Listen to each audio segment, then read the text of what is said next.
우리는 두 세계에 살고 있습니다. 우리의 지각이 인식하는 그 범위 밖에, 다시 말해서 우리의 눈으로 볼 수 없고 우리 육신의 귀로는 들을 수 없는 하나님 나라가 존재합니다. 하나님 나라는 신앙이라는 이 관념 속에, 생각 속에만 추상적으로 존재하는 그런 나라가 아닙니다. 우리의 삶 가운데 실제하는 그런 나라입니다. 우리의 감각으로만 인식하려고만 한다면 세상은 하나님의 간섭 없이 존재하는 것처럼 그렇게 보일 수 있습니다. 사람들이 쌓아온 그 과학적 지식들이 우리가 살고 있는 세상, 자연과 우리의 삶에 대하여 하나님 배제하고도 하나님 없이도 다 설명할 수 있을 것처럼 그렇게 보여지기도 합니다. 우리 개개인의 삶을 한번 들여다봐도 그래요. 개인의 삶이 하나님을 섬긴다고 해서 더 잘 되는 것은 아닙니다. 성경 시편의 시인들이 공통적으로 느꼈던 것처럼 세상에는 세상이 생존하는 그 방식이 있어서 하나님 법이 아닌 세속의 법을 충실히 따르고 있습니다. 그래서 세상에서 하나님 설명하는 거에 굉장히 힘이 듭니다. 하나님을 잘 섬기고 선하게 살면 부유해지거나 오래 살았으면 좋겠는데 그렇지가 않습니다. 오히려 힘으로 다른 사람을 착취하고 권력과 힘과 괴계로 타인의 것을 빼앗는 사람들이 오히려 세상에서는 더 득세합니다. 오늘날에도 별로 다르지 않습니다. 제가 신학대학원 다닐 때요, 시험 기간이 되면인지 시험 기간에도인지 학교 뒷산에서 그 뒷산에 보면 기도굴이 있는데요, 거기서 밤에 주여 주여 소리 지르는 기도 소리가 들립니다. 근데 일반적으로 한번 생각해 보세요. 누가 시험 잘 치르겠습니까? 기도굴에서 주여 주여 기도하는 사람이 시험 잘 보겠습니까? 아니면 그 시간에 도서관에서 공부하는 사람이 시험 잘 보겠습니까? 신학대학원인데도요, 도서관에서 공부하는 사람이 시험 잘 보는 것이 일반적입니다. 사업에 성공하는 사람들을 보십시오. 신자들이 다 사업에 성공하는 거 아닙니다. 사업에 성공하는 사람들은 보통 자본이 풍부하거나 아니면 사업수단이 좋은 사람이 성공하지, 신앙 좋은 사람이 사업에 성공하는 것 아닙니다. 그래서 우리의 감각이 인식하기는 세상은 오롯이 세상의 법칙에 의해서만 돌아간다, 이렇게 생각하기가 쉽습니다. 그래서 자본과 권력에 기대는 것이 세상을 사는 슬기로운 방식인 것처럼 그렇게 인식하게 되는 거죠. 성경 시대에도 그래서 보니까 헤롯 주변에 몰려들어서 그에게 아첨하는 그런 사람들이 있는 것입니다. 그런데 우리의 감각이 인식하지 못할 뿐이지, 이 세상은 사실 세속의 권력과 자본에 의해서 돌아가는 것이 아니라 하나님의 뜻에 의해서 돌아가고 있습니다. 하나님의 뜻이 세상을 움직이는 힘입니다. 세상을 지배하는 것처럼 보이는 그 세속의 권력과 세속의 법칙들마저도 다 하나님의 간섭 아래에 있습니다. 하나님께서 성경에 보니까 헤롯을 징치하시고 하나님 말씀은 흥황하여 더하더라고 성경이 기록하고 있습니다. 우리의 눈으로는 보이지 않는 그 하나님 나라가 우리의 실제 역사 속에서 실제하며 흥황하여 왕성히 성장하고 있습니다. 그 하나님 나라의 그 성장, 확장을 사도행전 13장 이후에 그 성경이 보여주고 있습니다. 안디옥 교회에서 바나바와 바울을 따로 세워서 파송하였습니다. 세계로 향하는 복음 전도가 시작되었습니다. 이후의 사도행전은 파송받은 바나바와 사울이, 특히 이 바울이라 불리우는 이 사울이 선교하고 있는 그 선교 사역을 기록하고 있습니다. 오늘 안디옥 교회가 이 사람들을 파송하는데 우리가 그 내용을 보면서 우리가 알아야 할 몇 가지가 이 성경 속에 있습니다. 첫 번째는 하나님 나라에 관한 일은 하나님, 즉 성령이 하신다는 것입니다. 세계로 향한 복음 전파의 시작, 사람이 하는 것이 아니라 성령이 하는 것입니다. 2절 말씀해 보니까 성령이 바나바와 사울을 따로 세우도록 하였습니다. 4절에 보니까 성령이 두 사람을 보냈다. 두 사람이 성령의 보내심을 받았다. 이렇게 기록하고 있습니다. 사람들은 사도행전을 성령행전이라고도 그렇게 부릅니다. 교회는 그 시작에서부터 전적으로 성령님께 의존하죠. 주님께서 부활하신 후에 승천하시기 전에 제자들에게 말씀하셨죠. 예루살렘에 모여서 아버지의 약속하신 것, 아버지의 약속하신 것이 뭘까요? 성령입니다. 성령을 기다리라고 했습니다. 그리고 말씀하시기를 성령이 너희에게 임하시면, 성령이 너희에게 임하시면 너희가 권능을 받고 예루살렘과 온 유대와 사마리아와 땅끝까지 이르러 내 증인이 되리라고 하셨습니다. 각각의 개인이 말씀을 듣고 깨닫는 것, 즉 개인의 구원의 시작, 성령이 하시는 것입니다. 성령이 깨닫게 하실 때 가능한 것입니다. 변화된 개인이 그에 따라 복음을 전하는 것도 성령께서 하시는 것입니다.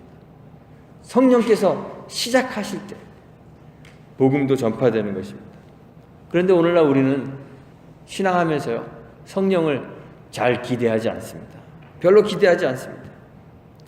성령이 우리 변화의 주체이신데 우리는 그 성령을 의지하지 않습니다. 그러고 신앙하는 거예요. 신자가 되는 것이 사람의 감정 변화 또는 행동의 변화로 이루어지는 것인 줄 그렇게 착각합니다.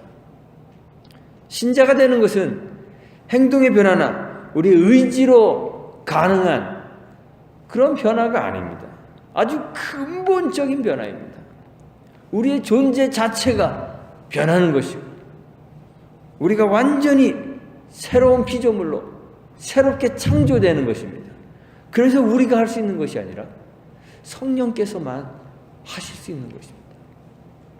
그런데 우리는 교회에서 성령의 역할을 그저 우리에게 어떤 선물을 주시는 분 이런 정도로만 성령을 생각합니다. 성령 그러면 그냥 머리에 떠오르는 게 은사예요. 은사에 관계해서만 필요한 분으로, 은사를 주시는 분으로만 성령을 생각합니다. 제가 성령의 은사를 무시하는 것이 아닙니다. 성령의 은사도 소중하고 중요합니다. 그런데 만약 이 은사들이 그 자체만으로 무슨 의미가 있을까요? 성령의 은사를 초능력 소유하는 것처럼 생각하는 사람들이 있습니다. 어떤 초능력을 소유하는 것 같은 그런 의미로의 은사는 우리 신앙에 아무런 의미가 없습니다. 은사라는 것은 신자를 세상을 구원하는 히어로로, 슈퍼히어로, 그러한 초능력 가진 슈퍼히어로로 만들어주는 것이 은사가 아닙니다. 은사는 성령께서 변화시킨 그 존재의 변화를 마크해주는, 보여주는 그러한 마크로서만 의미가 있는 것입니다. 복음에 관계하는 것, 성령이 하시는 것임을 깨달아야 합니다. 그래서 성령을 전적으로 의지해야만 합니다. 어떤 한 사람을 변화시키는 것은 성령이지 다른 것이 아닙니다. 사람도 아니고 물질도 아니고 다른 것이 아닙니다. 우리는 누군가를 잘 설득해서 그리스도인으로 만들 수 없습니다. 논리적으로 토론하고 논쟁에서 승리한다고 해도 그것으로 한 사람을 그리스도인으로 변화시키는 것은 불가능합니다. 성령이 그 사람을 찾아가셔서 그 사람을 새로운 피조물로 만드실 때 그때만 그리스도인이 만들어지는 것입니다. 새롭게 변화된 그리스도인이 복음을 전하게 되는 것도 성령께서 하시는 일입니다. 성령이 임하셔야 증인이 되는 것입니다. 복음에 관하여는 전하게 하시는 분도 성령이시고 받아들이게 하시는 분도 성령이십니다. 복음은 전적으로 성령의 사역입니다. 만약 복음에 관하여 성령을 의지하지 않는다면 우리는 우리 스스로를 의지할 수밖에 없어요. 오늘날 성령을 의지하지 않는 교회는 그래서 우리 스스로의 지성이나 이해력, 우리의 능력, 설득력 이런 것들을 의지하기 때문에 그런 것들이 의심될 때 복음 전파를 주저하게 되는 거예요. 복음 전파의 대상도 그렇습니다. 복음 전파의 대상이 있는데 그 사람의 지성이나 능력이 의심되면 복음 전파를 주저하게 되는 거예요. 무슨 말이냐 하면요, 노인이나 어린아이나 배움이 짧은 무학자들은 스스로 생각하는 거예요. 나는 복음을 전하는데 합당하지 않다. 나는 복음을 전할 지성도 없고 나는 복음을 전할 그런 학식도 없다고 생각하게 되는 거예요. 그래서 스스로 복음 뒤로 물러섭니다. 스스로에게는 복음을 설명하고 설득할 지식과 능력이 부족하다 생각하여 복음 전할 수 없다고 그렇게 생각하게 되는 거예요. 또한 그런 사람들, 어린아이나 노인이나 무학자들에게는 복음을 설명하는 게 너무너무 힘들기 때문에 복음을 설명하는 것이 의미가 없고 효과도 없다고 생각하는 것입니다. 그래서 어린아이들 주일학교에 가보면 맨날 성경 이야기만 해줘요. 다윗이 골리앗을 죽였대. 물이 변해서 포도주가 됐대. 그런 이야기만 해주는 것입니다. 그러나 그렇지 않습니다. 우리가 하는 것이 아니라 성령이 하는 것이기 때문에 지혜자도 권력자도 무학자도 어린아이나 노인도 성령께서 깨닫고 이해하게 하십니다. 복음을 믿음으로 수납할 수 있도록 성령이 하십니다. 그래서 복음이 전파될 수 있는 거예요. 두 번째는 성령이 하신다는 거 그러니까 사람은 필요치 않다 이렇게 생각하는데 성령께서는 사람을 세우셔서 복음을 전하게 하십니다. 성령은 하나님이십니다. 성령 하나님은 전지전능하시다는 말이에요. 누군가의 도움을 필요하지 않으시는 분이십니다. 성령이 임하면 누군가의 도움이 없이도 사람을 변화시킬 수 있습니다. 오순절 성령 강림 때 성령이 임하시자 거기에 모여 기도하던 사람들에게 변화가 일어났습니다. 누가 설명해 주지 않았는데 변화가 일어납니다. 사람의 눈으로 확인할 수 있을 만큼 급격한 변화가 일어났습니다. 빌립에게 나타나셨던 성령님은요, 그를 막 이 장소에서 저 장소로 막 옮기기도 하십니다. 성령은 전지전능하셔서 누구의 도움 없이도 세상을 당신의 뜻대로 다스릴 수 있는 그러한 분이십니다. 그런데 성령은 사람을 다루실 때, 우리를 다루실 때 사물을, 물건을 다루듯이 그렇게 다루지 않으십니다. 어떤 불특정한 개인에게 갑자기 성령이 임하셔서 그 사람 막 변화시키고 그리스도인으로 만들어주지 않으십니다. 만약 그렇게 하신다면 얼마나 빨리 더 효과적으로 복음이 전달될 수 있을까요? 디모데전서 2장 4절에 보니까 바울이 그러죠. 하나님은 모든 사람이 구원을 받으며 진리를 아는 데 이르기를 원하신다 그랬습니다. 하나님의 뜻이 정말 그렇다면 하나님이 그냥 가만히 있는데 어떤 사람에게 확 나타나셔서 임하셔서 그리스도인으로 확 만들어 버리신다면 금방 하나님 나라를 이루실 텐데, 그러나 성령은 사람을 그렇게 다루지 않으십니다. 인격으로 대하십니다.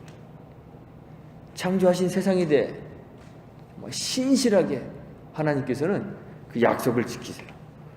아무 때나 그냥 하나님 마음대로 자연 속으로 쑥 불쑥 들어오셔서 세상을 뒤죽박죽 만들지 않으십니다. 만약 교회 안 나가면 사람들이 갑자기 죽어버리거나 그냥 하늘에서 벼락이 확 내려오거나, 교회 한 주 안 나갔더니 놀다가 집에 와보니까 집에 확 불이 나 있거나, 사업이 폭삭 망하게 된다면 아마 그러면 다들 금방 교회에 다 나가겠죠. 그러나 그렇게 되면 세상을 만드신 하나님의 그 질서가 파괴됩니다. 세상은 뒤죽박죽 되고 말아요. 사람에게 부여하셨던 그 하나님이 우리에게 주신 자유의지는 무의미해지고 의미가 없어지고 사람은 사물처럼 전락돼 버리고 마는 것이에요. 그래서 하나님의 펫, 애완동물은 될 수 있을지 몰라도 더 이상 하나님과 교제하는 교제의 대상은 될 수가 없는 거예요. 하나님은 우리를 사물이 아니라 교제의 대상으로 사랑하시기 때문에 하나님의 능력으로 강제로 우리를 그리스도인으로 만들지 않으십니다. 하나님의 사람들을 세우셔서 전도자로 사용하시고 그 전도자들을 통해서 의지의 결단을 하게 하시고 의지의 결단으로 하나님의 사람이 되게 하십니다. 그래서 바울이 고린도전서 1장 21절에서 하나님께서 전도에 미련한 것으로 믿는 자들을 구원하시기를 기뻐하셨다, 그렇게 이야기하고 있습니다. 몇 사람을 세우셔서 복음을 전하게 하셨습니다. 준비된 사람 바나바와 바울을 세우시고 그들이 인격적으로 기꺼이 복음을 전할 수 있게 하셨습니다. 그리고 그들에게 복음을 듣는 사람들 역시 그들의 지성과 감성과 의지의 인격으로 기꺼이 복음을 받아들이게 하시는 거예요. 그렇게 하나님은 사람을 사용하시는 것입니다. 그래서 오늘날에 우리도 하나님이 다 해주실 거야 맡기고 있는 것이 아니라 기꺼이 우리의 마음으로 믿고 우리의 입으로 주를 고백하고 우리의 의지로 기꺼이 복음을 증거하는 증거자로서의 삶을 살아야 하는 것입니다. 세 번째는 성령이 지도하여 말씀을 흥황하게 하나님의 뜻을 이루어가는 그 길은 사람이 원하는 결말과는 다르다는 것을 알아야 된다는 것이에요. 복음 전도의 길은 꽃길이 아닙니다. 사도행전 12장 24절에서 누가는 하나님의 말씀은 흥황하여 더하더라 이렇게 보도하고 있습니다. 그런데 우리가 알아야 할 것이 있습니다. 말씀이 흥황하다는 것이 오늘날 우리가 기대하는 그러한 교회의 부흥이 아니라는 사실입니다. 우리는 기대하죠. 복음이 전파되고 그래서 복음이 사람들에게 좋게 받아들여지기를 원합니다. 교회가 성장하기를 원합니다. 사람들이 많아지고 복음을 받아들이는 사람들의 계층도 처음에는 하층민에서 점차 중산층이 받아들이고 그 다음에는 권력층까지 받아들여져서 교회 안에 권력층들이 많이 들어오기를 기대합니다. 점차 교회가 세상의 다수가 되고 물질의 힘도 가지고 정치의 권력의 힘도 가지게 되는 것, 그것을 교회의 부흥이다 이렇게 생각합니다. 우리가 선교하고 전도하고 그러면서 기대하는 것이 바로 이러한 힘들을 가지는 것이에요. 그런데 성경을 보니까 바나바와 바울의 전도로 그런 결과가 이루어지지 않습니다. 그런 일이 역사 속에서 일어난 적이 있는데요. 그것은 사도들의 전도의 결과가 아니라 황제의 칙령의 결과였습니다. 그리고 그 이후로 교회는 하나님 나라로서의 그 본질을 상실하고 개혁의 대상이 되고 말았죠.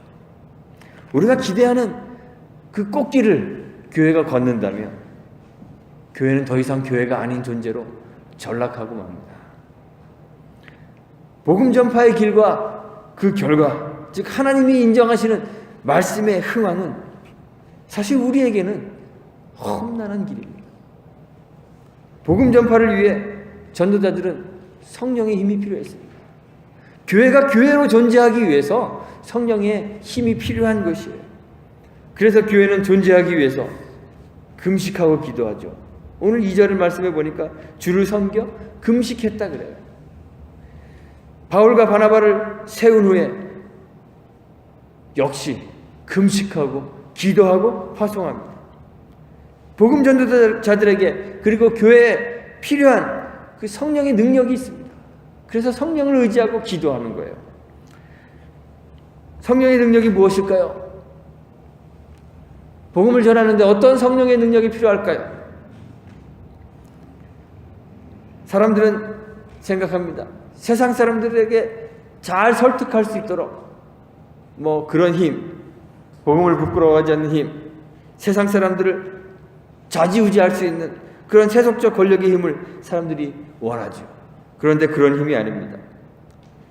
사도들은 성령이 주시는 신비한 은사들을 많이 소유하고 있었습니다. 방언도 하고 예언도 하고 병을 고치는 치유의 은사도 받았습니다. 그런데 그런 은사들이 사도들에게 권력을 주지 않았습니다. 사람의 운명을 결정짓는 그러한 힘을 주지 않았습니다. 성령이 사도들에게 권력을 주고 그 콘스탄틴 황제가 했던 것처럼 그렇게 쉽게 사람들을 개종시키지 않았습니다. 은사와 기적은 사도들의 권위가 하나님께로부터 온 것이다 라는 사실을 보여주긴 하지만 그 은사와 기적이 사람을 변화시키는 능력은 아닙니다. 사도들에게 주셨던 성령의 능력은 고난을 견디고 이겨내는 힘이었습니다. 인내였습니다. 표대를 향하여 중단 없이 달려가는 그 인내와 그 정해진 표대에 대한 확신이 성령이 사도들에게 주신 능력이었죠. 하나님의 견인, 성령의 붙잡고 계심을 확신할 수 있었어요. 바울이 로마서 8장 38절에서 고백하죠. 사망이나 생명이나 천사들이나 권세자들이나 현재일이나 장래일이나 능력이나 높음이나 깊음이나 다른 아무 피조물이라도 우리 주 그리스도 예수 안에 있는 하나님의 사랑에서 끊을 수 없다고 했어요. 하나님 사랑의 그 견고함, 그 성령의 견인하심에 대한 그 확신이 성령이 사도들에게 주신 능력이고, 그래서 사도들은 오래 참음의 길을 믿음으로 걸을 수 있었던 거예요. 현대의 그리스도인인 우리들에게도 그렇습니다. 신앙 우리가 하는 것이 아닙니다. 성령이 하시는 것입니다. 성령을 의지해야만 합니다. 신앙이 내가 하는 것이 아니고 성령께서 시작하시고 성령이 결과를 내신다는 사실을 우리가 기억해야 합니다. 그래서 조급해지지 말고 낙심하지도 말고 중단 없이 신실하게 성령님을 의지해야만 합니다. 우리 교회가 그렇게 돼야 합니다. 복음의 길에서 교회로 존재하는 것이 내가 하는 것이 아니기 때문에 성령을 의지하고 교만하지 않고 낙심하지 않고 신실하게 성령의 하시는 일을 기대하는 그러한 믿음을 우리 교회가 다 가질 수 있게 되기를 간절히 바랍니다. 그러나 성령 의지한다고 하면서 자신이 해야 할 일을 성령께 전가하는 그러한 게으른 교회도 되지 않기를 소망합니다. 하나님이 우리를 사용하실 수 있도록 우리 자신을 잘 준비하는 그런 교회가 되기를 바랍니다. 또한 성령이 우리 안에서 우리를 복음의 증인으로 만들었습니다. 성령이 너희 안에 거하시면, 성령이 임하시면 너희가 증인이 되라고 말씀하셨습니다. 여러분들 안에 성령이 거하시기 때문에 성령이 우리를 복음 증인으로 만들었습니다. 그래서 우리 교회가 복음에 관하여 끊임없이 말하고 증거하는 그러한 교회가 되기를 간절히 소망합니다. 그리고 그 길에서 인내함으로 오래 참는 교회가 될 수 있게 되기를 간절히 소망합니다. 우리가 신실하게 신앙한다고 해서 우리 교회가 부자 교회가 되는 것은 아닙니다. 우리가 정말 신실하게 하나님 섬기고 예배해도 우리는 계속 가난할 수 있고 우리는 계속 소수일 수 있습니다. 신앙으로 신실하게 산다고 해서 세상에서 우리가 다수가 되고 부유해지고 힘이 써지고 사람들의 사랑을 받게 되는 것은 아닙니다. 신실한 신앙의 결과는 화려한 퍼포먼스가 아니라 정말 지루한 인내일 수 있습니다. 이 인내의 길에서 성령이 함께 하시고 끊을 수 없는 그 하나님의 사랑을 늘 확인하며 그 사랑에서 오는 풍성한 은혜와 기쁨을 우리가 다 경험하게 되기를 주님의 이름으로 축원드리고 부탁드리겠습니다. 함께 기도합니다.